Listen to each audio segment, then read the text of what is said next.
थाल में गुलाल लिए रंग लाल लाल लिए रंग लाल लाल नंद लाल के लगाऊंगी।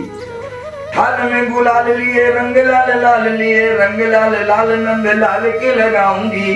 और प्रीत के पुनीत पुष्प परिमल पराग में आज घन श्याम तो खूब मैं सनाऊंगी। होलिका कराल ज्वाल पावक विशाल जाल आज जरी होरी सौत बंसरी जलाऊंगी। और कर्म के विधान सूत्र बांध जो नचाता जग आज ब्रज गीतिका मैं उसको नचाऊंगी। आज ब्रज गीतिका मैं उसको नचाऊंगी। थाल में गुलाल लिए रंग लाल लाल लिए रंग लाल लाल नंद लाल के लगाऊंगी। नमस्कार, बंजारा बीट्स में आपका हार्दिक स्वागत है। मैं हूं ज्योति प्रकाश खरे। आज हम आपको एक ऐसे वरिष्ठ साहित्यकार से मिलवा रहे हैं जिन्होंने बाल साहित्य पे अपना एक कीर्तिमान स्थापित किया हुआ है। चलिए मिलते हैं लाहौर में पोस्टेड व्याख्याता श्याम सुंदर श्रीवास्तव और कोमल जी से। नमस्कार कोमल जी। जी सर नमस्कार, बहुत बहुत धन्यवाद आपका। कोमल जी, जैसा कि हमने उल्लेख किया कि आप बाल साहित्य में आपकी विशेष योग्यता रही है, वो तो मैं पूछूंगा ही। आप मुझे बताइए अपना परिचय क्या है। मेरा नाम श्याम सुंदर श्रीवास्तव कोमल है। मैं मूल रूप से जालौन जिला अंतर्गत कालपी का रहने वाला हूँ और इस समय वर्तमान में मेरी पोस्टिंग भिंड जिले के मध्य प्रदेश भिंड जिले के लाहौर में एक हिंदी व्याख्याता के रूप में मेरी नियुक्ति है, पदस्थ हूँ मैं वहाँ पर। कब से हैं आप वहाँ पर हमको 90 के दशक से और हम वर्तमान तक अभी लोग हिंदी की सेवाएं कर रहे हैं वहाँ पर व्याख्याता पद पर रहते हुए। अच्छा श्रीवास्तव जी, आपने बताया कि जैसे बातचीत में बताया था कि आप कालपी के रहने वाले हैं, तो आप हमें अपने अभिभावकों का भी परिचय दीजिए। जी बहुत मैं आभारी हूँ आपका। इस रूप में मैं अपने माता पिता का पुनः स्मरण कर सकूंगा। दरअसल मैं कालपी तहसील के अंतर्गत एक ग्राम गर्रही का निवासी हूँ और मेरे पिताजी एक आदर्शवादी शिक्षक थे, बनवारी लाल श्रीवास्तव, और मेरी माता का नाम श्रीमती गोपाला देवी था। तो पिताजी का जो आभा मंडल था वो पूरे गांव में और अंचल में एक शिक्षक के रूप में माना जाता था और उनका बड़ा प्रभाव था। तो मेरे जीवन में भी अपने माता पिता का भी जीवन में प्रभाव पड़ा। पिताजी हमारे वैष्णव संस्कृति के पक्षधर थे, इसलिए मेरे बचपन में भी हमारी प्रकृति के प्रति और हमारी संस्कारों के प्रति रुझान रहा और उनका हमारे ऊपर छाप पड़ी। श्रीवास्तव जी, आपकी शिक्षा दीक्षा कहाँ तक हुई और कहाँ हुई? देखिए प्राइमरी तक तो मैंने अपने गांव में शिक्षा प्राप्त की। उसके बाद में मैं कालपी आ गया, तो कालपी में हमने पढ़ा। उसके बाद में इंटर तक मैं कालपी के एमएसपी इंटर कॉलेज में मैंने इंटर तक की जो शिक्षा प्राप्त की। उसके बाद में मैं उच्च शिक्षा के लिए कानपुर विश्वविद्यालय चला गया और फिर वहाँ के बाद में फिर मैंने एमए स्नातकोत्तर बुंदेलखंड यूनिवर्सिटी से किया। जी, आपके परिवार में, आपके खुद के परिवार में कौन कौन है? जी, मेरे खुद के परिवार में मैं, पत्नी और मेरे दो बच्चे, जिसमें एक बेटा और एक बेटी है। बेटा इस समय पीएसआईटी कानपुर से बीटेक कर रहा है और बेटी एमए हिंदी स्नातकोत्तर हिंदी से कर रही है और फैशन डिजाइनिंग का कोर्स उसने कर लिया है। श्रीवास्तव जी, अब मैं आता हूँ आपके साहित्यिक पक्ष में। आपका साहित्यिक रुझान कब से है और इसकी प्रेरणा आपको मिली कहाँ से? जी सर, बहुत बढ़िया प्रश्न आपने किया है। हमारे पिताजी ब्रह्म मुहूर्त में उठ जाते थे और ब्रह्म मुहूर्त में उठ जाने के बाद में वो भजन गाया करते थे, प्रभाती गाया करते थे। तो मेरे कोमल हृदय में पिताजी के द्वारा गाए हुए उन भजनों का, प्रभातियों का बहुत असर पड़ा। तो ये संस्कृति और ये जो संगीत की विरासत और ये साहित्य की विरासत है मुझे पिताजी से मिली। पिताजी बहुत मधुर सुर में गायन किया करते थे, तो वो संस्कार मेरे जीवन में आए और मैं उन्हीं से प्रेरित होकर के मैंने लिखना शुरू किया। पहले तो मैंने बचपन में बहुत छोटी छोटी कविताएं, भजन लिखे, लेकिन विधिवत रूप से बड़ी पत्रिकाओं में मैं 90 के दशक में छपने लगा, जिसमें मेरी सबसे पहली रचना जो बाल साहित्य की रचना है, प्रतिनिधि रचना है मेरी, वो 1993 में दैनिक जागरण की साप्ताहिक परिशिष्ट में छपी थी और 93 से आज तक मैं निरंतर बाल साहित्य के लिए काम कर रहा। बात को आगे बढ़ाने से पहले मैं ये जानना चाहूंगा कि आपने अपना उपनाम जी कोमल ही क्यों चुना? दरअसल क्या है कि मेरे जो वरिष्ठ लोग थे, मेरे गुरु थे, उनको पता नहीं मेरी रचनाओं में कोमलता का भाव दिखलाई देता था, तो वो अपने आप मुझको कोमल कहने लगे और कहने लगे यार तुम्हारी रचनाओं में तो बहुत कोमलता है। सुमित्रानंदन पंत की तरह मैं कविताएं तुम्हारी पढ़ता हूँ तो उनमें भी वही भाव मुझको दिखलाई देता है, इसलिए मेरी दृष्टि से तो आप कोमल हैं। बस वो प्रसाद रूप में बस मेरा नाम कोमल शुरू हो गया, मेरे गुरुओं का आशीर्वाद है, वो तो कोमल नाम लग गया मेरे। सुरेश जी, आपने चूंकि आप मंच पर भी जाते रहे तो कहाँ कहाँ आपने काव्य पाठ किया? अब ये बता पाना पूरी तरह से संभव तो नहीं है, लेकिन फिर भी मैं कानपुर के विविध मंचों पर रहा, उरई में, जालौन में, झांसी में और भिंड में, ग्वालियर में। इसके साथ साथ बड़े दूर दूर के मंचों में भी मैंने कविता पाठ किया है, लेकिन मेरा जो स्वयं का लेखन है वो मंच से इतर है और पत्रिकाओं और पुस्तकों की ओर जा रहा है। मेरी रचनाएं, बाल साहित्य की रचनाएं जो हैं देश के विभिन्न कोने कोने में पाठ्यक्रम के रूप में पढ़ाई जाती हैं। अच्छा, आपने ये विधा क्यों चुनी? क्योंकि बाल साहित्य पे लिखने वाले बहुत थोड़े लोग हैं, उनमें आपका नाम उल्लेखनीय माना जाता है, तो बाल साहित्य को ही आपने प्रमुखता से क्यों चुना? ये मेरे विचार से तो इसमें जितने भी राइटर हैं, जितने भी लेखक हैं, जितने भी कवि साहित्यकार हैं, उनका केवल एक ही उद्देश्य है कि उनकी रचनाओं से समाज का कल्याण हो। तो मैंने चिंतन किया, मनन किया कि हम जो कविताएं लिख रहे हैं, जो रचनाएं लिख रहे हैं, वो उन तक पहुंचे तो हमारी रचनाओं की सार्थकता है। ज्यादा पाठक। हाँ, और अगर हम कोई बीज बोएं और वो अंकुरित हो जाए और अंकुरित होकर के वो फलित हो जाए तो उससे ज्यादा लोग लाभान्वित हो जाएंगे। तो हमने विचार किया कि अगर हम अपने भारत को सुदृढ़ बनाना चाहते हैं तो सबसे पहले हमें उसकी नींव मजबूत करनी पड़ेगी, बच्चों को मजबूत करना पड़ेगा, बच्चों को संस्कारित करना पड़ेगा, तब जाकर के हम एक सुदृढ़ भविष्य भारत का निर्माण कर सकते हैं। इसी उद्देश्य को देख करके मैंने बच्चों के लिए, उनको सुदृढ़ बनाने के लिए बाल साहित्य का सृजन किया और ऊपर वालों की कृपा, प्रभु की कृपा और बड़ों का आशीर्वाद कि मेरी रचनाएं विभिन्न प्रांतों में और देश के कोने कोने में पाठ्यक्रम रूप में पढ़ाई जा रही हैं। यानी मैंने जो लिखा, जिनके लिए लिखा, वो उन तक पहुंच रहा है। ये मेरे लिए किसी प्रसाद और पुरस्कार से कम नहीं है। बस सुरेश जी, जहाँ आपने इतना कुछ लेखन किया तो निश्चित रूप से आप कहीं ना कहीं स्टेज पे या कहीं सम्मानित भी होंगे, उन सम्मानों का भी हमारे दर्शकों के साथ उल्लेख करें। हाँ, मैंने कवि लेखन को इस दृष्टि से नहीं लिखा है कि मुझे सम्मान मिलेगा या मिलना चाहिए, तो स्वतः मिलता है। हाँ, मैं अपने गति से अपना काम करता रहा, मैंने किसी पुरस्कार की चाहना नहीं की, लेकिन फिर भी लोगों का जो आशीर्वाद मिला मैं थोड़ा बहुत उल्लेख करना चाहता हूँ। कानपुर के भारतीय बाल कल्याण संस्थान ने मुझे सम्मानित किया और ये सम्मान मुझे हिंदी साहित्य के मूर्धन्य साहित्यकार विष्णु प्रभाकर जी के कर कमलों से प्राप्त हुआ। मेरी 3 किताबें प्रकाशित हैं बच्चों की। बाल गीत संग्रह है जाके हम भारत की शान बनेंगे, प्यारे बच्चे प्यारे गीत और आलोक से सुगीत। तो मेरी जो प्रथम पुस्तक थी वो सब कविता, हाँ, बच्चों की कविताएं। तो उसमें पहली पुस्तक जो मेरी थी हम भारत की शान बनेंगे, उस पर पंडित शिवशंकर दुबे स्मृति पुरस्कार मुझको दिया गया जो विष्णु प्रभाकर के कर कमलों से मिला।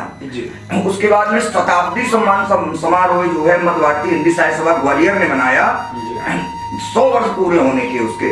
तो उसमें बहुत बड़े बड़े साहित्यकार आए थे, उसमें पंडित जगदीश सरीन बाल साहित्यकार पुरस्कार मुझे प्रदान किया गया। अभी दिसंबर माह में दिल्ली में हिंदी की गूंज ने मुझको 2024 का साहित्यकार सम्मान प्रदान किया है और आज मैं उसी निमित्त आया हुआ हूँ कि नाथ द्वारा उदयपुर राजस्थान में मेरा सम्मान होना है परसों।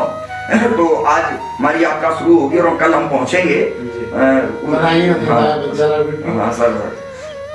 सुरेश जी, लेखन की जो यात्रा है उन सब यात्रा में बहुत सारे अवरोध भी आते हैं, बहुत सारी मुश्किलें आती हैं। किस तरह की मुश्किलों का सामना आपको करना पड़ा अब तक? मुश्किलें कभी कभी जाति कोई पारिवारिक दायित्वों की पूर्ति की बाधक होती है। मैं वो काम नहीं कर पाता हूँ, वो समय वहाँ भी देना पड़ता है। जो हाँ, अब कभी कभी प्रशासनिक ऐसी अंतर, जैसे कि ये जो सम्मान मैं लेने जा रहा हूँ, ये मुझको बहुत पहले से घोषित कर दिया गया था, लेकिन प्रशासनिक कार्यों में व्यस्त रहने के कारण हाँ मैं नहीं पहुँच पाया।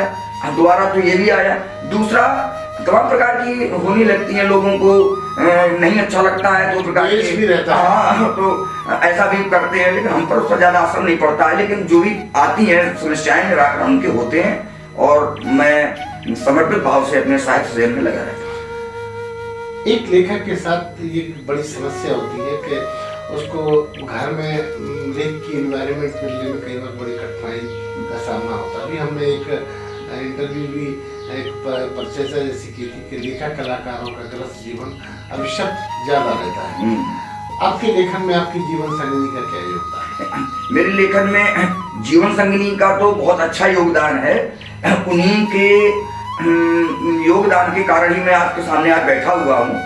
उन्होंने कहा कि आप जाइए, आपका सम्मान होना है, आप जाइए, पारिवारिक जिम्मेदारियां मैं निर्वाह करूंगी, और आप यहाँ की चिंता छोड़ करके और अपना काम करिए। तो जीवन संगिनी का मेरे साहित्य सृजन में और साहित्य लेखन में सदैव उनका सहयोग रहता है। मेरे बच्चों का भी सहयोग रहता है, क्योंकि वो उस मूल्य को समझते हैं, सृजन के महत्व को समझते हैं कि सृजन। तो श्रीवास्तव जी, तो आपने हमेशा बाल रचनाओं के अलावा और भी लिखाओं पे भी आपने रचनाएं लिखी हैं? बिल्कुल। किस तरह की रचनाएं और लिखी हैं आपने?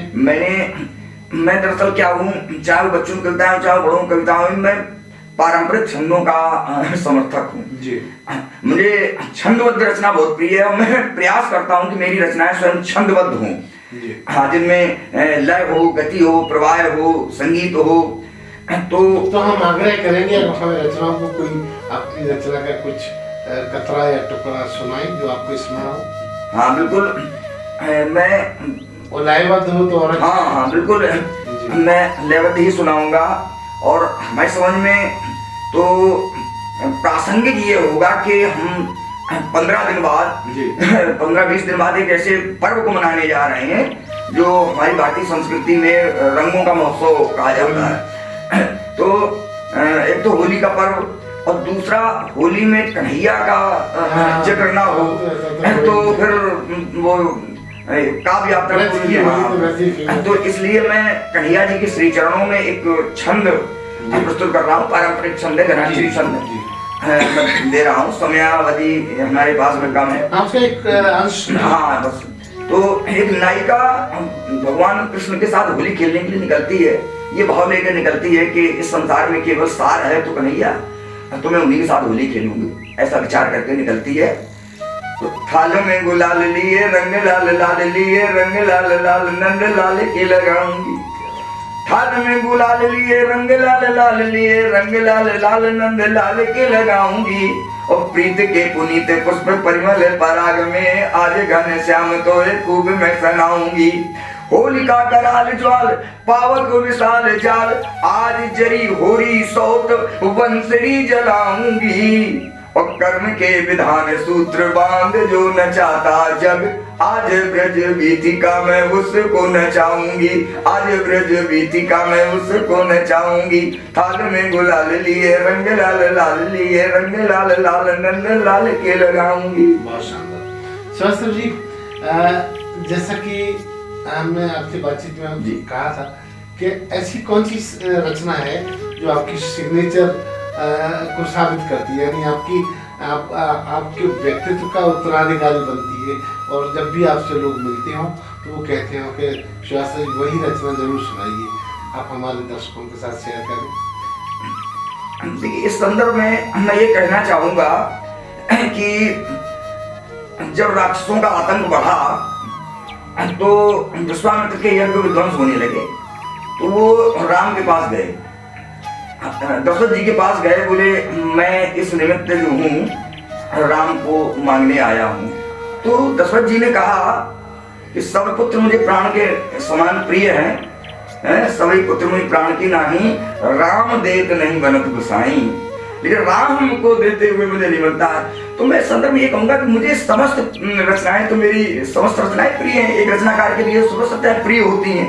श्रीवास्तव जी, आप अपनी जो रचना और लेखनी रही है उसको आप हमारे दर्शकों के साथ शेयर कीजिए। बिल्कुल, मैं एक अपनी छोटी सी कविता बाल गीत अपने दर्शकों के लिए प्रेषित कर रहा हूँ। दरअसल मेरी रचनाओं में आपको ग्रामीण संस्कृति के दर्शन होंगे। उसका कारण ये है कि मेरा बचपन खेतों में, खलिहानों में बीता, और मेरी जहाँ पोस्टिंग है, मैं निरंतर जहाँ पर 30-32 साल से पढ़ा रहा हूँ, वो भी ग्रामीण अंचल है। तो इस प्रकार की जो संस्कृति है, इस प्रकार का जो माहौल है, उससे मेरा रोज का परिचय होता है। तो मेरी रचनाओं में भी आपको इसके दर्शन मिलेंगे। स्वागत है। हाँ, तो एक कविता मैं आपको सुना रहा हूँ। नानी जी की आई चिट्ठी गांव हमारे आना, नानी जी की आई चिट्ठी गांव हमारे आना, अब की बरस हमारे संग में छुट्टी सभी बिताना। नानी जी की आई चिट्ठी गांव हमारे आना, अब की बरस हमारे संग में छुट्टी सभी बिताना। यहाँ मिलेगी बड़े सवेरे, यहाँ मिलेगी बड़े सवेरे शुद्ध दही की लस्सी, और आम का जूस मिलेगा जामुन पूरे 80, जामुन पूरे 80। अब की साल बगीचे के हैं पेड़ सभी लहराए, और लीची जामुन आम संतरा अब तो सब पकवाए।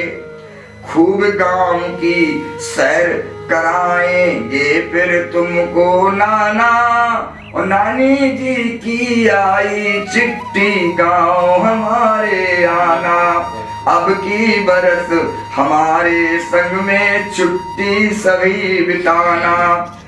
पके पपीते की भाजी भी और मक्के की रोटी, पके पपीते की भाजी भी और मक्के की रोटी, रुचि रुचि उन्हें बनाऊंगी मैं गोल गोल सी छोटी। खीर उड़ाना मेवे वाली, खीर उड़ाना मेवे वाली, भर भर खूब कटोरी, और गोभी भरे पराठे खाना आलू भरी कचौरी। गोभी भरे पराठे खाना आलू भरी कचौरी। खीरा ककड़ी खरबूजे भी, खीरा ककड़ी खरबूजे भी काट काट कर खाना। भूल न जाना राह निहारे बूढ़े नानी नाना, भूल न जाना राह निहारे बूढ़े नानी नाना। नानी जी की आई चिट्ठी गांव हमारे आना, अब की बरस हमारे संग में छुट्टी सभी बिताना। बहुत शानदार श्रीवास्तव जी, आपकी रचनाओं में दाम। श्रीवास्तव जी, अब हमें ये बताइए, आपके लेखन के अलावा और क्या शौक है? हाँ सर, ये मैं अपने जीवनान अनुभवों को भी आपके सामने प्रस्तुत करना चाहूँगा कि लेखन तो मेरी आत्मा है, वो उससे मैं अलग नहीं हो सकता। मेरा जीवन इसके लिए समर्पित है। लेकिन इसके साथ साथ मुझे संगीत का भी शौक है। मैं बहुत, क्योंकि आपकी आवाज बढ़िया है। मैं पुराने गीत सुनता हूँ, और संगीत के रागों का भी मुझे ज्यादा मतलब ज्ञान तो नहीं है, लेकिन कड़क नहीं लगते मुझे। मेरा अंतर्मन, हाँ, मेरा अंतर्मन उनके प्रति आकर्षित होता रहता है। चित्रकला भी मुझे अच्छी लगती है। बचपन के दिनों में लोग मुझे कहा करते थे कि यार तुम्हारी राइटिंग बहुत अच्छी है, तो चित्रकला से भी मुझे प्रेम है। और अभिनय, अच्छा, हाँ, अभिनय तो अभिनय आपने कभी मैंने अभिनय किया नहीं है, लेकिन मैंने नाटक लिखे हुए हैं। अच्छा, हाँ, मैंने एकांकी लिखे हुए हैं। मैंने अभिनय का बहुत सारा साहित्य लिखा हुआ है, तो कुल मिलाकर के मैं अभिनय नहीं करता हूँ, लेकिन मुझे अभिनय प्रिय बहुत है। मैं देखता बहुत हूँ और प्रभावित भी होता हूँ, और मुझे पुरातत्व से भी बहुत प्रेम है। जहाँ जहाँ पर प्राचीन संस्कृति के दर्शन होते हैं, मैं वहाँ जरूर जाने का प्रयास करता हूँ। ये तो अब तक कहाँ गए आप और जहाँ आपको बहुत आनंद आया? आनंद तो हमें प्रकृति जहाँ होती है आनंद ही आता है, मुझे बहुत अच्छा लगता है जाकर के। फिलहाल मैं झांसी का किला भी घूमा हूँ, ग्वालियर का किला भी घूमा हूँ, कानपुर का भी मैंने वहाँ का जो भी जितना भी ऐतिहासिक सर्वेक्षण मैंने किया है। उसके बाद मैं खजुराहो में भी गया हूँ, खजुराहो के मंदिरों को भी मैंने देखा हुआ है। और ओसियां एक जगह है राजस्थान में। कौन सी? ओसियां। अच्छा। ओसियां हिस्टोरिकल स्पॉट है, मैं वहाँ भी मैं गया हूँ, मैं वहाँ भी घूमा हूँ। और अब नाथ द्वारा में मेरा सम्मान होना है तो मैं वहाँ भी जा रहा हूँ। हाँ, तो वहाँ भी उदयपुर राजस्थान वहाँ भी घूम गए। सर जी, आपने इतना सब कुछ किया, अब आने वाले कल में और आपके नए ऐसे कौन से प्रोजेक्ट हैं जो धमाका करने वाले हैं? जी, मैंने जो कुछ किया है तो मैं उससे पूर्ण तरह संतुष्ट हूँ, लेकिन अधिक संतुष्ट हो जाने से आगे की प्रगति रुक जाती है। जी जी। तो इसलिए मैं ये तो नहीं कह सकता हूँ कि मैंने बहुत कुछ कर लिया, अब नहीं करूँगा। बहुत कुछ अच्छा करने के लिए मैं सदैव प्रयासरत रहता हूँ, और मेरा ये प्रयास है कि मैं बच्चों के लिए जो नहीं कर सका हूँ, मैं ऐसा और कुछ करूँ जो बाल साहित्य में मील का पत्थर हो सके, बच्चों के लिए और अधिक लाभप्रद हो सके। मैं ऐसा करने का प्रयास कर रहा हूँ। उसके लिए मेरे मन में दिमाग है, मैं दिमाग में रखे हुए हूँ, और प्रोजेक्ट है मेरे दिमाग में कि श्रृंखलाबद्ध मैंने बच्चों के लिए क्या क्या देना है। अच्छा सुभाष, यहाँ एक बड़ा विरोधाभास वाला मेरा सवाल है। आजकल की नई पीढ़ी, नए बच्चे, किशोर बच्चे ज्यादातर पढ़ने से ज्यादा मोबाइल संस्कृति में फंस गए हैं जी, उस पर उनका असर ज्यादा है, तो आपके साहित्य को वो एडॉप्ट कैसे करेंगे? हाँ देखिए, ये मानते हैं ऐसा हो रहा है? ये नहीं, बिल्कुल मैं इसलिए मानता हूँ कि जो सत्य है उसको नकारा तो जा नहीं सकता है। तो इससे बच्चों का पुस्तकों के प्रति और प्रिंट मीडिया के प्रति रुझान कम हुआ है। अब तो स्मार्ट क्लास लगने लगी, जाकर बस्ता भी बैकलैश भी संस्कृति आ गई है। लेकिन मुझ पर विशेष करके मेरी रचनाओं पर उसका कोई प्रभाव इसलिए नहीं पड़ रहा है कि मेरी रचनाएं तो भारत के विभिन्न कोनों कोनों में सिलेबस में पढ़ाई जा रही हैं। अब तो सिलेबस में तो उनको रचनाएं पढ़ना ही है, किसी भी माध्यम से पढ़ें। लेकिन इससे थोड़ा सा बच्चों पे दुष्प्रभाव भी पड़ रहे हैं उसके दुरुपयोग से।